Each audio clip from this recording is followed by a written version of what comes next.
तो दोस्तों कल स्टॉक मार्केट ओपन होने वाली है। 3 दिन बाद कल स्टॉक मार्केट ओपन होगी और यहाँ पर कल क्या होने वाला है इस पे हम डिस्कशन करने वाले हैं। क्या डेटा चीजें हैं जिसको आपको नजर में रखना जरूरी है। देखिए, सबसे पहले सबसे इंपॉर्टेंट यूएस और ईरान की वॉर। तो उस वॉर में कहीं कोई नरमी आते हुए नजर नहीं आई है। यूएस ने 48 घंटे की एक और अल्टीमेटम दिया हुआ है जो कल पूरा होने वाला है। वो 48 घंटे हैं, उसके बाद क्या कोई मेजर एस्केलेशन होगी, वो सबसे बड़ी नजर मार्केट में रहने वाली है। हालांकि वो जो 48 आवर्स का टाइम पूरा हो रहा है वो इंडिया की मार्केट बंद होने के बाद होगा, लगभग यूएस की मार्केट ओपन होने के टाइम पे होगा। तो हो सकता है कल मार्केट में आपको एक वॉलेटिलिटी देखने को मिले इस न्यूज के चलते, क्योंकि ये काफी क्रिटिकल पीस ऑफ न्यूज अभी यहाँ पर चल रही है, जिसमें एक जो वार्निंग है, ये तीसरी चौथी बार हालांकि अल्टीमेटम दिया है। पहले 48 घंटे का दिया, फिर 6 दिन का दिया, फिर 10 दिन का दिया, अब दोबारा से एक 48 आवर्स का अल्टीमेटम दिया गया है। और ईरान ने साफ मना कर दिया कि भाई हमारे को कुछ भी डील नहीं करनी है। उन्होंने बोला स्ट्रेट ऑफ हॉर्मुज ओपन कर दो, नहीं तो अटैक हो सकता है बड़ा। तो वो सारी चीजों का इंपैक्ट कल मार्केट में आने वाला है। एक दूसरी बड़ी चीज जिसका इंपैक्ट थर्सडे को मार्केट में नहीं आया था वो है क्रूड के प्राइसेस। जब इंडिया की मार्केट क्लोज हुई थी तो क्रूड के प्राइसेस लगभग $100 के आसपास चल रहे थे, स्टेबल प्राइसेस थे। लेकिन इंडिया की मार्केट बंद होने के बाद लगभग 10% का उछाल क्रूड ऑयल की मार्केट में देखने को मिला था और वो मार्केट 111-112 के आसपास क्रूड ऑयल पहुंच गया था। तो क्या ये जो 10% का हाइक है वो इंडियन मार्केट में अभी प्राइस इन हो चुका है या कल मार्केट में होने वाला है, वो क्रिटिकल डेटा यहां पर रहने वाला है। इसके अलावा एक दो और क्रिटिकल डेटा मैं यहां पर आपको दिखाना चाहता हूं जिसका काफी ज्यादा इंपैक्ट अभी इंडियन मार्केट पे पड़ने वाला है। सबसे पहला जो डेटा है वो है फॉरेन इंस्टीट्यूशंस की सेलिंग का। लगातार सेलिंग चल रही है, 9,000, 10,000, 11,000 करोड़ की सेलिंग है। और वो कोई छोटी सेलिंग नहीं है कि भाई 500,000 करोड़ की सेलिंग हो रही है। और day in day out market हमारी अच्छी चल रही है, बुरी चल रही है, वॉर में अच्छी न्यूज है, खराब न्यूज है। फॉरेन इंस्टीट्यूशंस को इस वक्त उस न्यूज से कुछ भी लेना देना नहीं है। उनको क्या करना है, सुबह आना है, बहुत सारा यहाँ पर इंडियन मार्केट में सेलिंग करके जाना है। और ये एक कंसिस्टेंटली चीज चलती हुई यहाँ पर इंडियन मार्केट में नजर आ रही है, जो कि एक बहुत बड़ा नेगेटिव इंपैक्ट इंडियन मार्केट के लिए लाया जा सकता है। अब इसमें इंपॉर्टेंट क्या रहने वाला है, देखिए यहां पर आप देखेंगे मार्च में 1,22,000 करोड़ की सेलिंग फॉरेन इंस्टीट्यूशंस ने की है। उसके अगेंस्ट डोमेस्टिक इंस्टीट्यूशंस ने लगभग सिमिलर बाइंग यहां पर की है, 1,42,000 करोड़ के आसपास की बाइंग की है।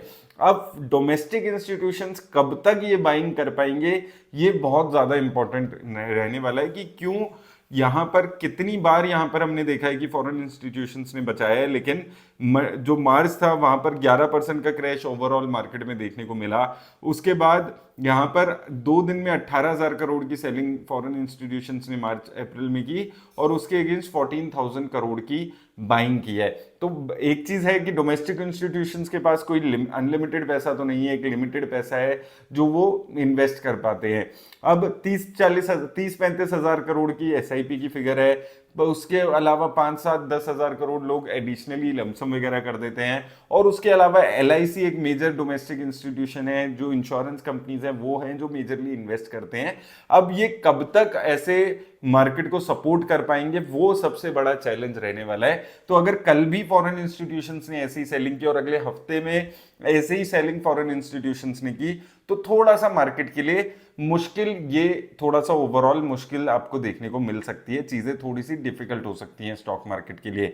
दूसरी इंपॉर्टेंट चीज जो डेटा है वो है ऑप्शन चेन का डेटा। ऑप्शन चेन के डेटा को आप अगर देखेंगे तो यहां पर 3-4 लेवल्स निकल कर आ रहे हैं जिसमें मार्केट को सपोर्ट बनते हुए नजर आया है।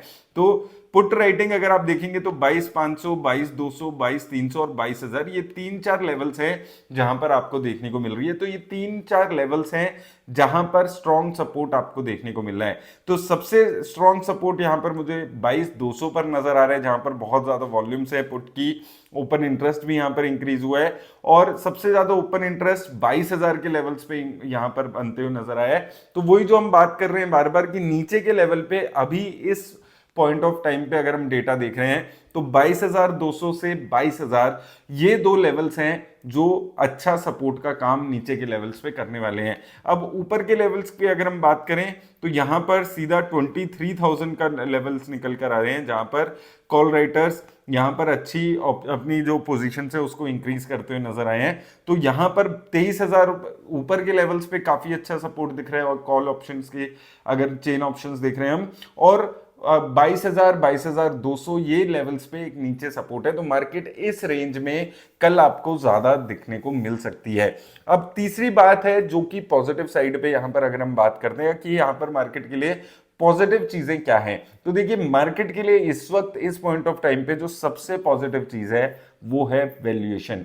जो वैल्यूएशंस हैं वो कई हमारे जो सेक्टर हैं, आईटी सेक्टर, एफएमसीजी सेक्टर है, हमारा प्राइवेट बैंक्स का सेक्टर है, पीएसयू बैंक्स के सेक्टर है, यहां पर एक अच्छा खासा क्रैश 10-12% का क्रैश देखने को मिला है। और इन सेक्टर्स में अभी वैल्यूएशन के एंगल से काफी अच्छी वैल्यूएशन यहां पर होती हुई नजर आ रही है। तो कुछ बुलिश ट्रिगर्स पे अगर हम बात करते हैं जो डीएसपी म्यूचुअल फंड ने यहां पर अपने जारी किया है, तो उसके उनके हिसाब से देखिए, एक तो जो निफ्टी इंडेक्स यूएसडी टर्म्स में है वो 4.5 साल के ग्रेन्स उसने अपने गवा दिए हैं, और सितंबर 2021 के लेवल्स पे चल रहा है। तो प्राइस ग्रोथ यहां पर चली गई है, ये एक पॉजिटिव बात है।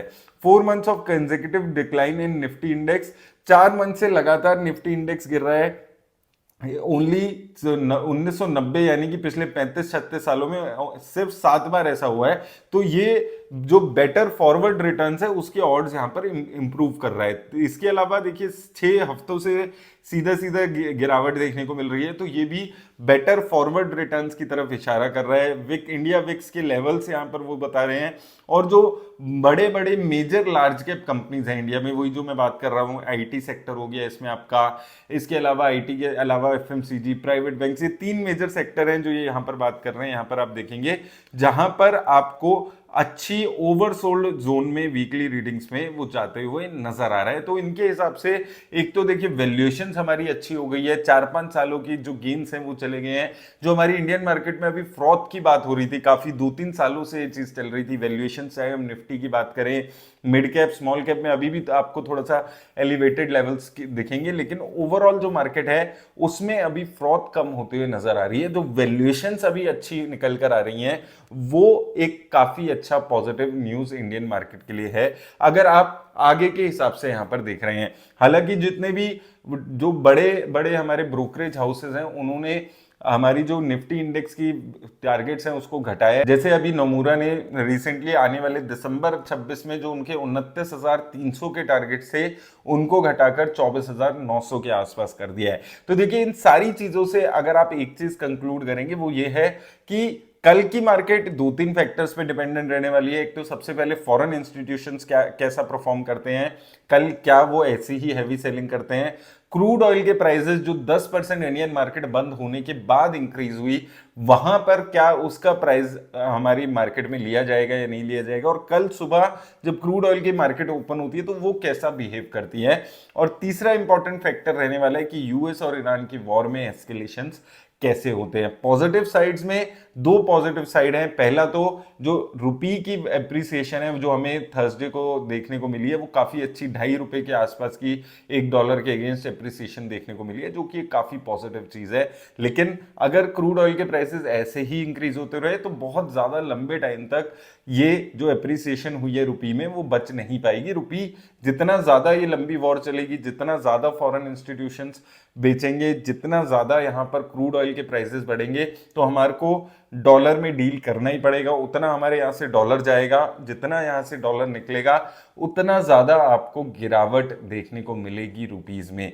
तो ये 2-3 दिन की जो उछाल रुपीज में देखने को मिला है वो कितना सस्टेन कर पाएगा, वो भी काफी इंपॉर्टेंट इंडियन मार्केट के लिए यहां पर रहने वाला है। क्योंकि जितना ज्यादा क्रूड ऑयल के प्राइसेस में इंपैक्ट आ रहा है उतना ज्यादा ही हमारी रुपी के ऊपर प्रेशर आ रहा है, और वो सारे कैस्केडिंग इफेक्ट है। रुपी के ऊपर इंपैक्ट आ रहा है, फॉरेन इंस्टीट्यूशंस की रिटर्न्स नहीं आ रही है, और इसके अलावा जो फैक्टर है वो है, देखिए हो क्या रहा है, फॉरेन इंस्टीट्यूशंस काफी सारे लोग बोल रहे हैं एलटीसीजी लग रहा है इसलिए निकल रहे हैं, एसटीसीजी लग रहा है इसलिए निकल रहे हैं, लेकिन उससे बड़ा जो रीजन है वो ये है कि आज से 5-7 साल पहले तक फॉरेन इंस्टीट्यूशंस की अगर हम बात करें, उनको जो यूएस है वहां पर बॉन्ड यील्ड में 1%, आधा % रिटर्न मिलती थी, तो वो इसलिए वो बाहर की मार्केट्स में 5-7% भी रिटर्न मिलती थी तो वो हैप्पी थे। अब क्या हो गया है, अब यूएस की जो बॉन्ड यील्ड है वो 4.3% के आसपास हो गई है।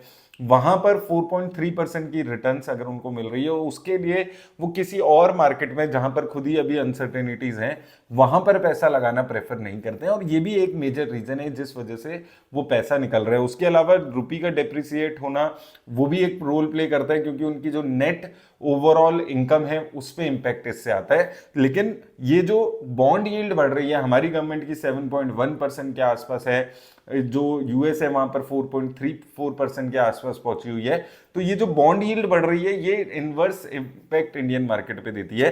तो अगर देखिए ये सारे बियरिश ट्रिगर्स अगर ऐसे ही चलते रहे तो ऐसा भी हो सकता है कि मार्केट में एक लंबे टाइम तक कंसोलिडेशन चले, मार्केट ऊपर भी जाए तो ये 23,500 600 पर चली जाए, अगर ये वॉर ऐसे ही लंबी खिंचती चली गई। क्योंकि अगर आप देखेंगे धमकियां देते देते ये वॉर में 1 महीना निकल चुका है, 1 महीने से ज्यादा ही हो चुके हैं, मतलब 5 वीक से ज्यादा अभी यहां पर हो चुके हैं, जिसमें वो उधर से धमकी देते हैं वो उधर से धमकी देते हैं, सीज फायर की बातें चलती हैं, लेकिन वॉर एक भी सेकंड के लिए यहां पर आपस में इनका नहीं रुका है। बस धमकियां बढ़ रही हैं कि अभी जो ट्रंप ने अभी रिसेंटली धमकी दी है उसमें यही बोला है 48 आवर्स रुक जाइए, तो उसके बाद बड़ा और ज्यादा इंपैक्ट यहां पर आ सकता है। और इंडियन मार्केट थोड़ी सी वल्नरेबल चल रही है इस वक्त, क्योंकि फॉरेन इंस्टीट्यूशंस लगातार सेलिंग कर रहे हैं, नए रिटेल इन्वेस्टर्स आकर पैसा नहीं डाल रहे हैं, चाहे वो एसआईपी हो चाहे वो डायरेक्ट इन्वेस्टिंग हो, तो इसलिए थोड़ा सा हमारी मार्केट में उसका जो ओवरऑल पैसा आना चाहिए उस लेवल से पैसा भी नहीं आ रहा है। तो ये सारे इंपैक्ट है